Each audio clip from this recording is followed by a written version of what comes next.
Hi, and welcome to the show. We thank God you can watch the show, whether it's in your living room, your kitchen, your bedroom, or any other area in your home. We're excited to bring you D.A.P Ministries Presents. I'm your host, the Reverend Willie Williams, Jr. Excited about the information that you're going to get. Again, we thank God for another celebration, a commemoration of Hurricane Katrina, and thinking about all the loved ones and well wishers. Of course, the volunteers and the first responders that are responsible. We'll probably talk a little bit about some of the commemoration. We want to thank God for President Obama coming down, President Bush and President Clinton. All those presidents came down as a commemoration of seeing the area coming back. But I always say to you that watch the show, friends and family, that if you haven't been down to the Lower Ninth Ward, go down to the Lower Ninth Ward, see the devastation, but realize the restoration that the Lord is doing. There is some progress, but as anybody and everybody is saying, the progress is slow, but it's steady. I'll be telling you about some churches that are coming back online. I'm pleased to say that I know a pastor now in the Lower Ninth Ward. I know several pastors, of course, in the Lower Ninth Ward, but this particular pastor is working on his building to come back online in the Lower Ninth Ward, and hopefully maybe I'll have him on the show so he can talk about when he's going to celebrate his opening and coming out for worship. Again, we encourage you, tell your family, friends, neighbors, and encourage people to go down to the Lower Ninth Ward. We want that area to come back 100% like other areas in the city as well. Again, we thank God for our co-host, the Reverend Darrell Smith, also known as D.K. Smith, 9:40 a.m. on your radio dial, has a saying that goes like this. That's right, Pastor. From 3 p.m. to 10 p.m. From 3 p.m. to 7 p.m. You don't work that long. No, don't work that long. 3 p.m. to 7 p.m. I'll take you home in style with a smile. And you know, last week you was in here because you were on assignment, and right. We'll probably talk about some of the things that you were doing and stuff like that. And all the time, I have to say to you, thank you for being one of the first responders. A lot of people don't understand the importance of first responders and giving information. Information is important, mm-hmm. and not only in your rebuild, but in the consistency of just settling in a place. I think one of the guys in Plaquemine Parish, they asked him, I think he was a cattleman and owned a whole lot of cattle, and they said, well why are you down here and why you keep coming back? He said, this is my home. And he said, why you stay where you stay? Because you can run, but you can't hide. There are disasters, calamities all over the world. That's right.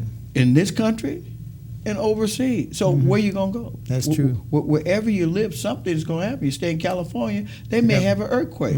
Earthquake or fire. Mudslide, fires. You see what I'm saying? Yeah. So wherever you live, thank God is allowing us to live and make it from day to day. I know you have some announcements. Well, I have one on this end, and then I share another one on the other end. Once you give us some announcements, we'll talk a little bit about what you've been doing since you're on your assignment, and what you did for commemoration of Katrina. All right, thank you, Pastor. Well, I want everyone to know that I have an announcement that says, praise ye the Lord. It says, let everything that hath breath praise the Lord. Now, the church family of the St. John Institution Missionary Baptist Church presents a pre-anniversary musical commemorating the 9th anniversary of Reverend Dr. Lewis S. Jones as pastor of the St. John Institutional Missionary Baptist Church. It's going to be Friday, September the 25th, 7 p.m. at the St. John Institutional Missionary Baptist Church, which is located at 2538 Jackson Avenue. And Reverend Dr. Lewis S. Jones is a pastor. Sister Jarva W. Haynes is the general chairperson. And the co-chairpersons are sisters, and I emphasize with the S, sisters, Deja Bright, Megan Bright, Ebony Brown, Phoebe Brown, Yvonne Dumas, Nicole Jones, Melvina J. Kirby, Beulah T. Piper, and brother Marvin K. Collins. You said sisters. I said sisters, plural. Yeah, because but you just mentioned a brother. Well, I did say brother, Marvin K. Collins. Yeah, One brother. yeah. I had to make that You're right. distinction. They had a lot of sisters. That's why I said sisters, yeah. Instead of saying sister this, sister that, sister that. Yeah. But we want to thank God for the 9 years for Pastor Jones, you know? 9 years. Yeah. And that's the pre-anniversary musical, and they'll have the musical, they have the anniversary program coming up soon and everything. Now, I'm glad you said that about me sharing and giving out information and everything. And on that being an assignment that I was away, you know, it's almost like I had to take a vacation day for one of the events that I was a part of. Mm-hmm. It was and I got to take my hat off. Well, we take our hat off to the WKK Kellogg Foundation, who gave millions of dollars for Katrina. Okay. And they really stepped up, and they gave, and again I say millions of dollars, and they're still giving money for Katrina, not only in the aftermath but also for other continuation and everything. And so they had a workshop training at the Intercontinental Hotel that I was a part of.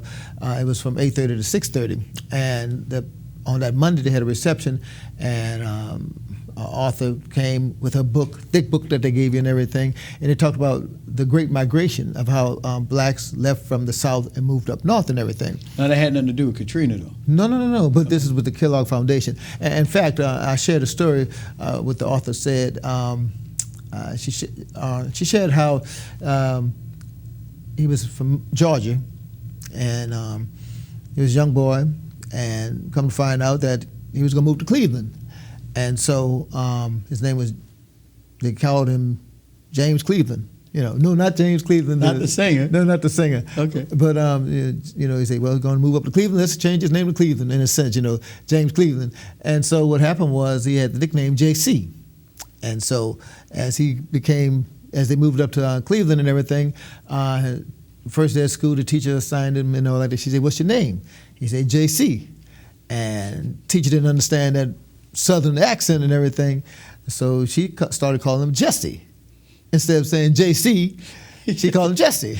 He getting the name changed. Yeah, but in a sense, when it was all done and everything, he came back home and he said, well, they call me Jesse. So the parents thought maybe that's what they do when you move, to give you a new name and everything. So they started calling him Jesse. Oh my goodness. They started calling him Jesse. But out of it, and this is a good understanding about the story what the author wrote, out of it, Jesse became not someone who was famous for working in the field, but he became someone who was famous for working track and field. We're talking Jesse Owens. Are you serious? I am serious. Man. It was Jesse Owens who, of course, during the time when he went went to Germany, and he won all those medals and everything, Hitler saying needed superior race and all like that, and it was Jesse Owens who showed what it was all about. Not JC, not James Cleveland, but Jesse Owens, and his real name was James Cleveland. Yeah, but because when they moved, they thought his JC was Jesse. That's how it became. And so, but if he had not migrated from where he was to Cleveland, he would have probably still been in the fields. Right. Instead of dealing track and fields. It was an inspirational part that she gave. Man, that's powerful. And did you buy the book? Oh, they gave us the book, thick book. I probably bring it back one time, but the next day, bring the book for the next show. I'll bring the book and we could share some stories. Man. I know, and that's just a tidbit of it. The book is thick. You hear me? Yeah. And so it's just a tidbit. But the other part of it was they had, and I'm sorry for not remembering the author's name, but he was a preacher. And he worked in the government and everything. And he wrote, his book was come out in September, but he wrote about how relationships are dealt with in a spiritual sense and all like that. And he was good. He was there for that Tuesday. Now, Wednesday, there was a luncheon that I was a part of. This was at the Ritz Hotel, and it was for the ambassador for Qatar. Qatar, yeah. Some people say Qatar. Qatar or Qatar. Right. And so a lot of politicians were there, and they gave $100 million. Qatar did. Yeah, Qatar. For Katrina. For Katrina, yeah. And he spoke. The ambassador spoke, and he sort of adopted New Orleans as his second home and everything. Are you serious? And yeah, I had the opportunity to talk to him. So did anybody thank him? Oh, please, yes, indeed. Look, and when I left there, a big tabletop book they gave too. You know, they gave the books. I bring those books just to show. So you and got share. a lot of books. I got a lot of books. I ain't gonna ask you, did you get any food? Well, yeah. Don't worry about that. But the other part about that is this, and I share this as well, that the monies that they gave went not only to the city, but went to different organizations like NHS. They gave so much to NHS, Neighborhood Housing Services, which I serve on the board of directors for that. Mm-hmm. And so a lot of organizations were helped out from Qatar's funds and everything. And of course, I did have opportunity to see President Bill Clinton at that Saturday at the Smoothie King Arena. And so it was a good opportunity. Thursday, I forgot what I did. I was so busy doing so much and everything. But Thursday was a busy day too. But all in all, that whole week. The whole week. Yeah. And then on Saturday, I did my day of service with NHS, Neighborhood Housing Services. I helped move some sod and clean out a yard because NHS has 3 houses that's on Washington Avenue. So we maintained. So we had, they're for sale as well, but we had 3 houses, and so we maintained, we put some sod down and everything. And so it was a busy week, but I want to emphasize this, and I emphasize this because I keep saying this because what you say and what a lot of people understand, a commemoration. We're commemorating. Yeah. I've seen a lot of negative comments online about the commemoration. No, not about the commemoration, but about the celebration. Like, okay, after the president spoke, the disaster aspect. After the president spoke, and at the Smoothie King Arena, they had a second line. That second line all the way down to Ashe Cultural Arts Center. Right. And so some people were saying, how could they? That's a shame. Celebrate. And they don't understand the culture. And that's true too. But the main thing is, I won't say it was negative, but people just didn't understand. And again, we are talking about commemorating, and that's just the emphasis right there. This is historical because there is an African tribe over in Africa, mm-hmm. and basically they did that after somebody died. They did what we call a second line.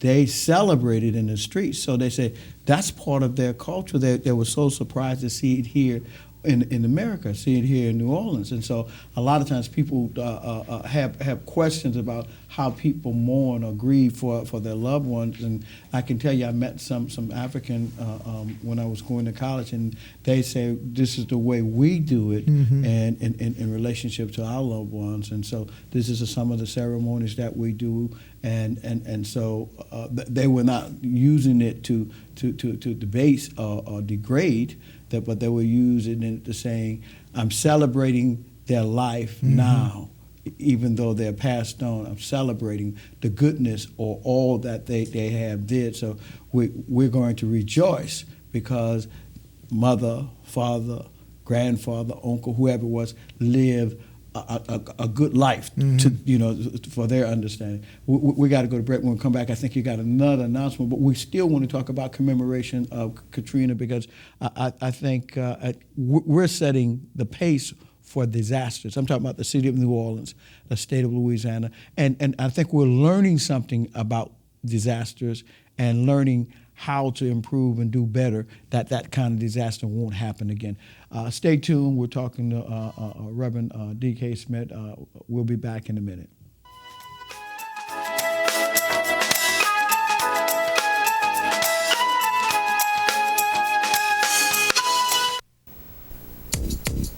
Poor nutrition today will increase Sarah's chances of anemia, add to her healthcare costs, sick days, even stunt her ability to learn. And the thing is, Sarah's not even born yet. Get proper nutrition before it's too late. Call or visit WIC.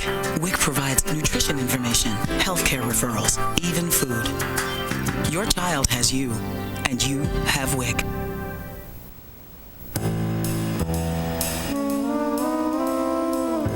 Mrs. Johnson, good to see you again. This is Mike. You can trust him. He looks just like you. Plus, 2 against 1 is more intimidating when we force someone to sign a loan. And I'll be sucking up to you in order to keep up the illusion. So, here are your low monthly